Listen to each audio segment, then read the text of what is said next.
The following episode contains dialogue intended for mature audiences only. Viewer discretion is advised.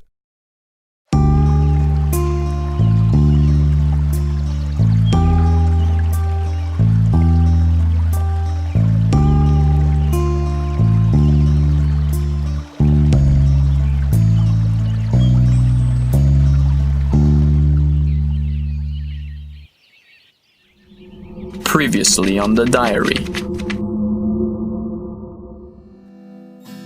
I bumped into Jessica today, and I couldn't believe how gorgeous she looked. She looks unbelievably good, totally banging. I couldn't take my eyes off of her. It was like being head over heels over Jessica, over a girl. Jessica climbed the tree on the side of my house, right through my window into my room a few minutes ago. She's sleeping now. Look at her. She's so pretty. Jessica was wearing a very short skirt and a half-tucked shirt. She looked beautiful. She hugged me right away. Her hair smelled great. And had I not been checking her out, I would have missed a scar on the side of her leg. I was walking at the park when I actually ran into her. Apparently, she jogs to stay in shape. It's working.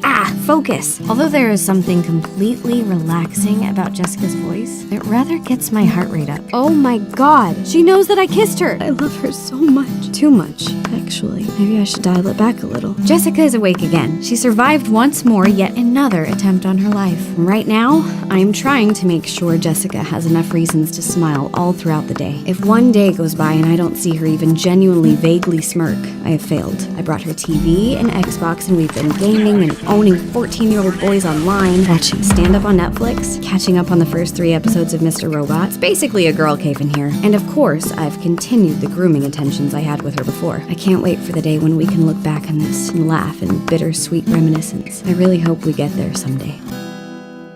The following takes place on July 11, 2015.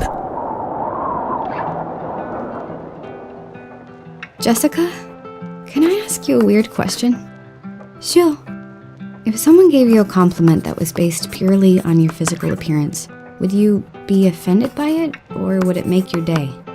Interesting. Okay, yeah. Well, my immediate impulse tells me that I would actually smile and my day would have been made.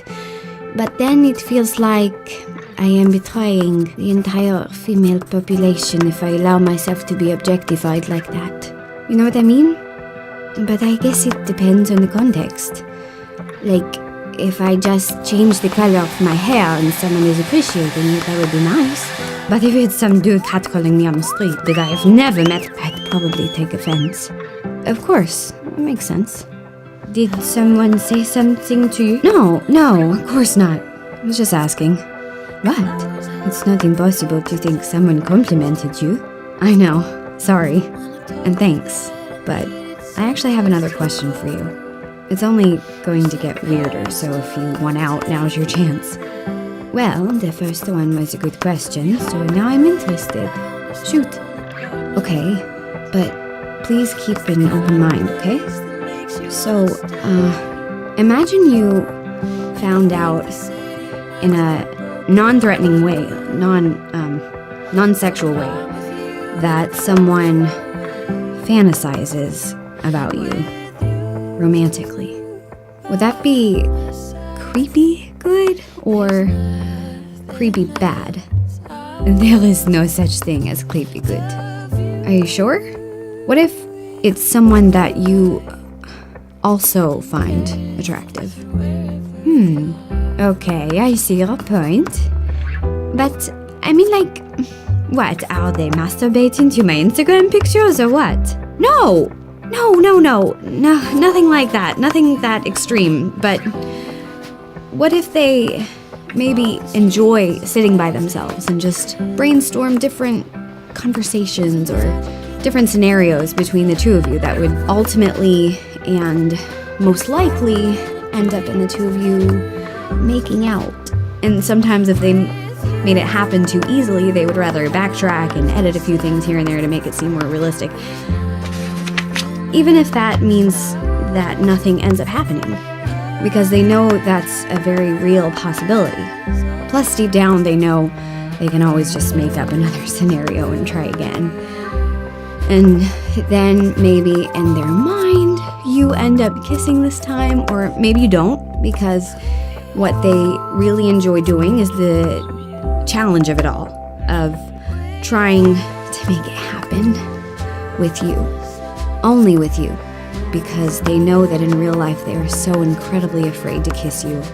But they are also so incredibly afraid to miss you that this is the only compromise they could find. What do you think now? Well, I guess the important question here is it someone I just met? Or is it someone I've known for a while? Which one would you prefer them to be? Well, they both have their pros and cons. Like, if it's a person I've only met a few times, he could be sexy and mysterious and flattering that they are so attracted to me so quickly. And if it's someone I already know, maybe there's a reason why it never clicked between the two of us, so it might feel weird, maybe even like a betrayal, that their friendship hasn't been fully honest.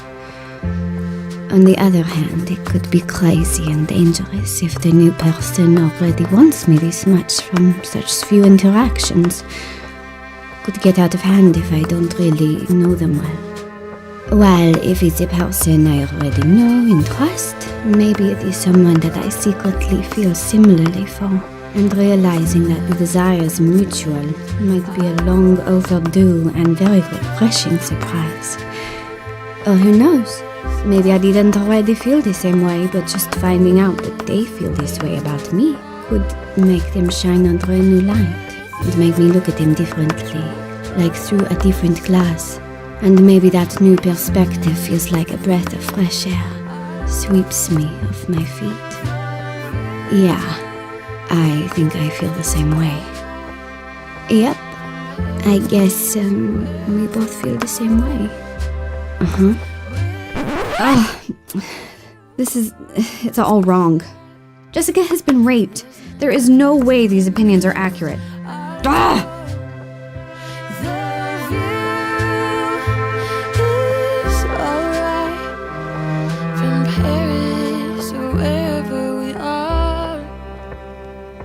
From Paris or wherever we are.